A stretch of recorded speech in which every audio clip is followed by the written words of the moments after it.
Hello students, आज मैं फिर से आप लोग को व्याकरण फिर से समझाने आ रही हूँ, जिसमें क्या है कि आपको रिवीजन में फिर से बार बार वही चीज़ें मैं बता रही हूँ कि आपसे गलतियाँ न होने पाए।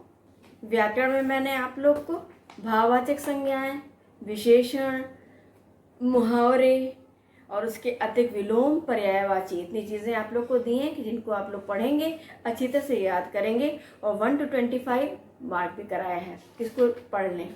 उसके अतिरिक्त भी आप लोग को जैसे निज है, निजत्व है, कायर है, कायरता, पराया, परायापन, किससे से कुछ शब्दों को जोड़ के बनाते हैं। एक बार सरसरी निगाह से आप और चीज़ों को भी देख लेंगे, जैसे गिरना, गिरावट है, गोल है, गुलाई है, कमाना है, कमाई है, और मांगना है, मांग, फिर है कसना, कसावट। इस तरह के शब्द बीच से देख लेंगे कैसे इन्हें बनाया जाता है। और आपको 1 से लेके यहाँ पे 25 तक कहा गया है कि आप अच्छी तरह से क्या करें, याद करें। इसके अतिरिक्त आप लोग को विशेषण हो गया। इसके अलावा है अब आपको कि भाववाचक संज्ञा पढ़ा। उसके बाद आपने विशेषणों को याद किया, 1 से लेके 25 तक विशेषण याद करने के लिए कहा गया है। और उसके अलावा और भी चीज़ें जो हैं एक बार उनको देख लेंगे, तो भीतर है, भीतरी है, ऊपर है, ऊपरी है, इन्हें गिने शब्द हैं। पीना है, पियक्कड़ है, घूमना है, घुमक्कड़ है। इस तरह के शब्दों को एक बार, इन्हें गिने शब्द हैं, इनको एक बार आप लोग देख लें और 1 से 25 तक तो याद करना है। उसके अलावा 1 से लेकर 20 तक मुहावरे हैं, जिसमें अंगूठा दिखाना से लेकर ईद का चांद होना, यहाँ तक मैंने कहा आप लोग को पढ़ने के लिए। मुहावरों की विशेषता ये है कि ये जो बोले जाते हैं उनका अर्थ नहीं होता, मतलब लक्ष्य करता हुआ अर्थ होता है। ऐसे वाक्यांश जो अपने सामान्य अर्थ को छोड़कर विशेष अर्थ क्या करते हैं, प्रकट करते हैं, उनको क्या कहते हैं, मुहावरे कहते हैं। जैसे पेट में चूहे कूदना, पेट में घुस के चूहे कूदते नहीं हैं।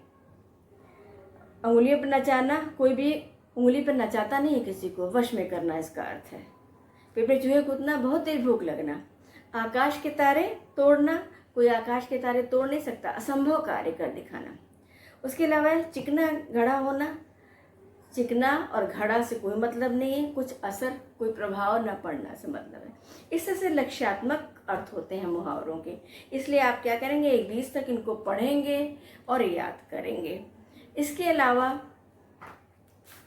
आपको विलोम में, पर्यायवाची में कहाँ तक आपको लर्न करना है बताया गया था कि आप याद करेंगे।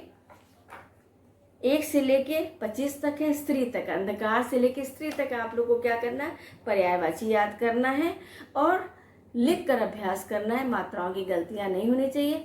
2 पर्यायवाची आपसे पूछे जाएंगे।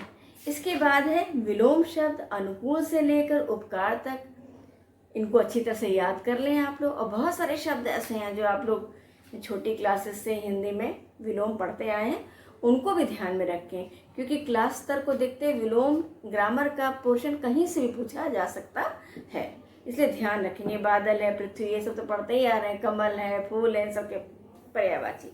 तो इनको पर्यायवाची को और विलोम शब्दों को क्या करना है, अच्छी तरह से याद रखना है आपको।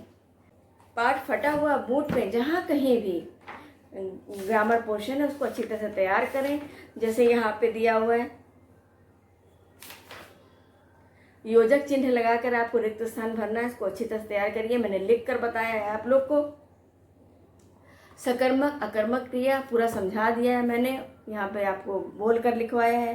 भाववाचक संज्ञाओं में क्या लिखेंगे, 1-2 प्रश्न ऐसे हैं जिनको आपको स्वयं लिखना है। अगर आपको बटुआ पड़ा हुआ मिल जाए तो क्या करेंगे, इसको आपको स्वयं लिखना है। और दोनों बूट किस प्रकार से आपस में बात कर रहे हैं, ये गृह कार्य में था, इसको आप छात्र स्वयं करेंगे। और संतोष सबसे बड़ा धर्म है, इस पर एक पैराग्राफ लिखने के लिए कह रहा है। इसका अर्थ है सेटिस्फैक्शन, जिसके पास संतोष नहीं उसके पास कुछ भी नहीं है।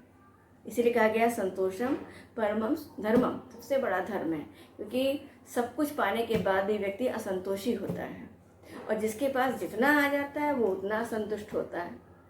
इसलिए इस तरह के गुणों को अपनाना चाहिए कि हमारे पास कम हो, कम में ही क्या करें, हम संतुष्ट रहें। बहुत पाने की इच्छा सही नहीं है, लेकिन होता क्या है कि लालचवश व्यक्ति क्या करता है, एक चीज़ मिलती है दूसरे की चाह करता है, दूसरी मिलती है तीसरे की चाह करता है, उसके पास ये है हमारे पास नहीं है, और उसका लालच बढ़ता चला जाता है और असंतोषी हो जाता है वो, और उससे उसको कुछ भी नहीं मिलता जीवन में।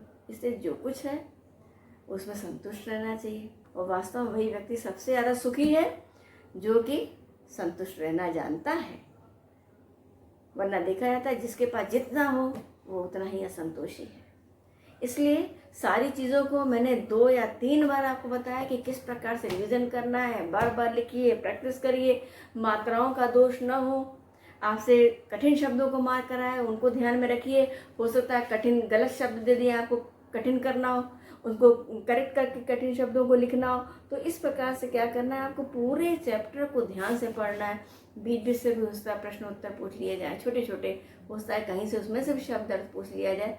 तो आपको पूरी तरह से तैयार रहना है कि किस प्रकार से आपको लिखना है और किस प्रकार से प्रैक्टिस करनी है कि एग्ज़ाम में, टेस्ट में हमसे गलती ना हो। आज बस इतना ही पाठ पूरा कर रही हूँ मैं। धन्यवाद।